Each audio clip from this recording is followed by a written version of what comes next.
Succès Masra, bonjour. Bonjour. La grâce et la libération de 259 de vos camarades le 8 avril, est-ce que c'est un premier geste qui peut décrisper la situation au Tchad? C'est moins de 25% de nos camarades portés disparus. Les 300 qui ont été tués ne pourront jamais se retrouver. Mais pour nous, ce que nous demandons, c'est au-delà de la grâce, une amnistie pure et simple. Alors vous dites plus de 300 victimes à l'issue de la répression du 20 octobre dernier. La Commission nationale des droits de l'homme dit 128 morts. 128 morts sans compter ceux qui ont été extraits des fleuves. Il y en avait au moins 23. Ceux qui sont morts dans les écoles où les gens étaient entassés. Ceux qui sont morts en cours de route sur le chemin de Korotoro. Ceux qui sont morts en prison. Qu'est-ce que vous espérez de la commission d'enquête lancée par la Communauté économique des États d'Afrique centrale, la CEAC? Nous, ce que nous avons demandé au-delà de la commission d'enquête, c'est même l'implication de l'ONU. C'est à un niveau supérieur qu'il faut passer pour l'implication de l'ONU à toutes les phases, à travers un accord global de réconciliation nationale qui comprendra, nous avons mis sur la table 5 propositions pour un accord de réconciliation et de retour de la démocratie. Les 4 autres propositions que vous faites, quelles sont-elles?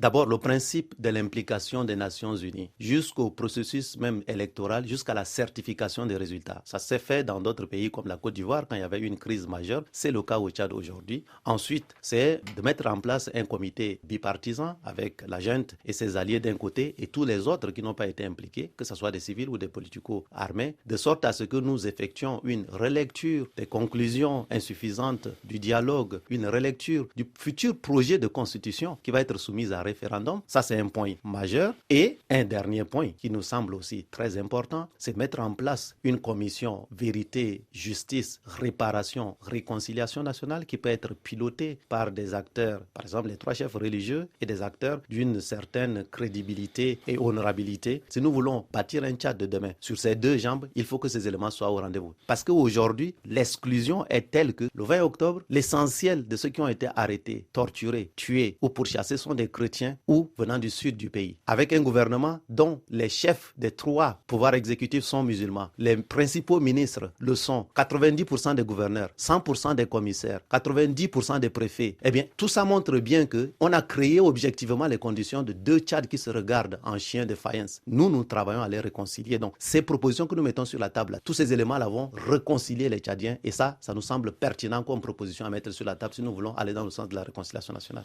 Alors, Succès Masra, pour faire passer vos propositions, vous avez engagé un rapport de force en octobre dernier, notamment par la rue, avec des manifestations. Mais visiblement, cette stratégie, elle a échoué, puisqu'il n'y a plus de manifestations aujourd'hui, puisque le président Mahamat Idriss Déby est toujours là et va sans doute se présenter à l'élection de 2024. Est-ce que vous n'êtes pas en train de vous isoler politiquement et peut-être de vous condamner à rester très longtemps en exil? Nous nous isolons de la dynastie pour nous rapprocher de la démocratie. Nous nous isolons de la dynastie pour nous rapprocher d'un Tchad majoritaire qui veut la justice et l'égalité. Donc, il y a des outils nouveaux que nous sommes en train de mobiliser pour nous assurer que ce peuple-là qui veut la justice et l'égalité ait des boucliers protecteurs de sa dignité. Vous dites que vous êtes majoritaire, mais dans l'épreuve de force du mois d'octobre dernier, vous avez échoué. Alors, quelle est votre nouvelle stratégie? Nous n'avons pas échoué puisque c'est comme si vous disiez à Mandela, quand il luttait contre l'apartheid en Afrique du Sud et qu'il faisait face à la brutalité, qu'il avait échoué. La certitude de notre victoire, elle est là. Ce n'est qu'une question de temps. Mais si à la fin de cette année, le référendum constitutionnel est adopté, si à la fin de l'année prochaine, le président de la transition, Mahamat Idriss Déby, se présente et est élu, qu'est-ce que vous allez devenir? Vous allez rester en exil, à continuer à donner des interviews sans pouvoir exercer la moindre influence politique à l'intérieur de votre pays? D'abord, je ne suis pas en exil. Je n'ai demandé l'asile politique nulle part, ni aux États-Unis, ni en France, et je n'entends pas le faire. Je suis sorti du Tchad 10 jours après. C'est pour porter la voix de mon peuple, avec l'objectif de rentrer, mais avec des solutions. Je mobilise les énergies pour être capable d'imposer la démocratie, parce que c'est la seule voie d'avenir. Jusqu'à présent, Succès Masra, vous avez toujours été un civil attaché à la voie pacifique. Est-ce qu'aujourd'hui, vous êtes toujours sur la même ligne, ou est-ce que vous n'excluez pas l'option de la lutte armée? Je suis un démocrate. Je me bats pour que la démocratie soit au rendez-vous. Mais il y a quelque chose de nouveau dans ce qui s'est passé depuis le 20 octobre. Ces Tchadiens majoritaires se rendent compte qu'ils sont sortis les mains nues et ils se font tirer dessus. Donc vous voyez bien que ce peuple-là est de plus en plus déterminé à avoir son bouclier protecteur. Le bouclier, dans notre civilisation, dans notre culture, c'est une arme dont l'objectif n'est pas de tuer, mais d'empêcher de se faire tuer. C'est une arme multidimensionnelle. Elle est communicationnelle, elle est diplomatique, elle est juridique, mais elle est aussi sécuritaire. Si demain, 80% des soldats du Tchad au nom de la République décident de protéger le peuple, ils deviendront les boucliers de ce peuple pour garantir sa voix. Donc vous voyez bien que nous sommes dans une démarche de tout faire pour que le peuple tchadien ne se fasse plus massacrer par une famille, un clan ou un groupe qui est minoritaire. Certains vous soupçonnent d'être derrière les velléités de rébellion à la frontière sud du Tchad, aux confins de la Centrafrique, de la part des héritiers des Kodo des années 80. Vous savez, j'ai toujours dit, le jour où je prends les armes, je l'annoncerai moi-même. Je ne me suis jamais caché pour m'engager. Ce que je dis aux uns et aux autres, c'est qu'il y a un Tchad d'avant le 20 octobre et le Tchad d'après le 20 octobre. Et pour moi, quand vous vous battez pour votre dignité, aucun moyen ne peut être exclu. Et toutes les options sont sur la table. Mais nous espérons ne pas être obligés d'avoir recours à toutes les options. Et c'est ça notre démarche. C'est comme la dissuasion nucléaire, ça ne sert que lorsqu'on ne l'utilise pas. Donc vous privilégiez toujours la voie pacifique. La démocratie, et vous voyez que malgré ce qui s'est passé, je mets sur la table une offre de réconciliation nationale et de retour de la démocratie. Si cette offre échoue, ça veut dire qu'on consacre dans les faits les deux Tchads. Et ma crainte, c'est que le Tchad devienne un pays qui se soudanise. Mais vous savez, Succès Masra, que quand vous développez la thèse des deux Tchads, vous réveillez les vieux démons de la guerre civile de 1979 entre chrétiens et musulmans de l'époque. Ceux qui sont aujourd'hui au pouvoir, en faisant en sorte que tous les dirigeants prient de la même manière, le président, le premier ministre, le président de l'Assemblée nationale, le président de la Cour suprême, que les principaux ministres, finances, économie, affaires étrangères, défense, sécurité, que tous les principaux représentants du Tchad à l'étranger, etc.,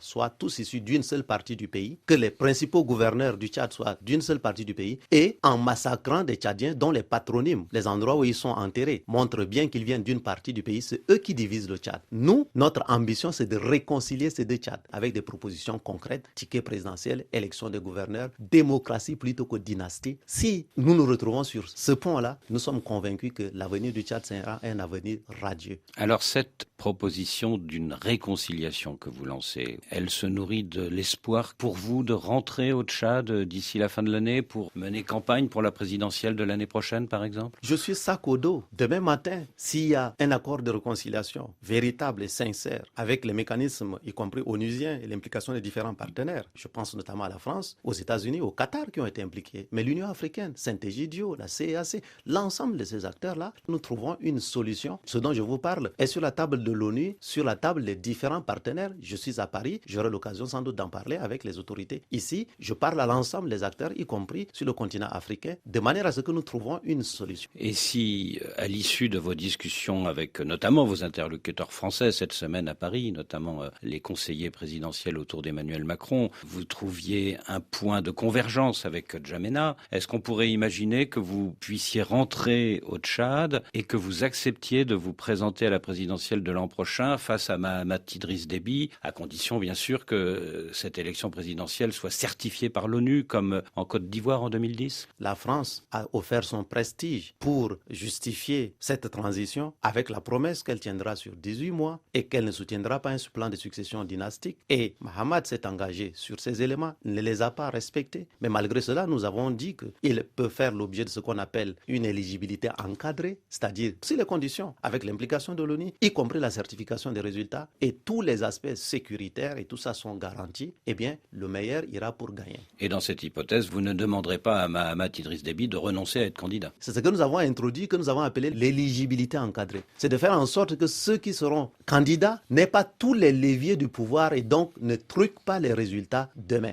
Là où tout le monde disait que nous n'aimions pas le dialogue, nous avons démontré que nous étions parmi ceux qui ont le plus dialogué avec le chef de la junte. Là où tout le monde disait inéligibilité pure et simple, nous avons été ceux qui ont parlé d'éligibilité encadrée. Vous voyez qu'en fait, contrairement à ce que les uns et les autres racontent, nous avons eu des positions les plus médianes et les plus conciliantes. Malgré cela, nous avons fait l'objet de cette brutalité qui montre bien la crainte du fait que nous sommes majoritaires dans ce pays. Vous qui avez déjà parlé à 8 reprises avec Mahamat Idriss Déby, c'était avant le 20 octobre bien sûr, est-ce que vous avez repris langue avec lui ces derniers jours ou est-ce que vous allez le faire dans les prochaines semaines? Je reste disponible, mais il ne m'a pas semblé opportun, puisque qu'est-ce que nous n'aurions pas pu nous dire que nous avons déjà dit pendant les 8 rencontres dont vous parlez. Et moi, je ne peux pas accepter un plan qui consiste à dire, Mahamat, peu importe les résultats des élections, souhaite 2 mandats de 6 ans et que je souscrive à cela. C'est ce que vous dites qu'il vous aurait dit. Mais oui, Et ça, ce n'est pas possible. Et donc, s'il revient à la raison, il se retrouvera du côté de la majorité du peuple et il aura donc un frère en face de lui. S'il veut imposer un plan de dynastie, il aura lui-même déclaré la guerre au peuple tchadien. Et cette guerre-là, point n'est besoin de faire de longues analyses pour savoir qui en sera victorieux. Ce sera le peuple tchadien. Succès Masra, vous comptez notamment sur les pays occidentaux et la France pour obtenir gain de cause dans votre combat politique. Mais est-ce que vous ne craignez pas qu'à l'heure où il y a un conflit Est-Ouest autour de l'Ukraine, il y a un durcissement des positions des uns et des autres et qu'au nom de la stabilité, la France choisisse le régime de transition actuel sous l'autorité du général Mahamat Idriss Déby par rapport à toute autre solution? La guerre froide a toujours existé. Et toute l'Afrique regarde la cohérence et la crédibilité de la parole de la France à l'aune de son positionnement sur le dossier tchadien. Et donc, je crois que l'engagement qui a été pris est un engagement public du président français de ne jamais soutenir un plan de succession dynastique. Mais qu'est-ce que la France fait? C'est à l'aune de cela qu'on jugera la crédibilité de la parole de la France. Et si la France vous déçoit, est-ce que vous êtes de ceux qui se rapprocheront de la Russie? Ça n'a jamais été notre démarche. Et nous ne sommes jamais dans cette démarche. Je crois que même c'est plus du côté de N'Djamena qu'il faut aujourd'hui regarder pour savoir les tentations des uns et des autres. Nous sommes très cohérents. Nous n'avons jamais été dans la duplicité. Mais ce que je dis aujourd'hui aussi à ces partenaires de notre pays qui ont été impliqués historiquement jusqu'à aujourd'hui, c'est que nous arrivons à un niveau où la France aujourd'hui est en train de sortir du cœur de notre peuple. Et c'est à elle de restaurer la crédibilité de sa parole qui a été une parole publique prise il y a 18 mois, pas de succession dynastique. C'est une parole forte. Et donc nous arrivons vraiment à la croisée des chemins. Et c'est ce message-là aussi que j'espère la France aura l'intelligence de comprendre parce qu'en fait, sa crédibilité se joue ici et maintenant au regard de ce qui est en train de se passer au Tchad. Succès Masra, merci.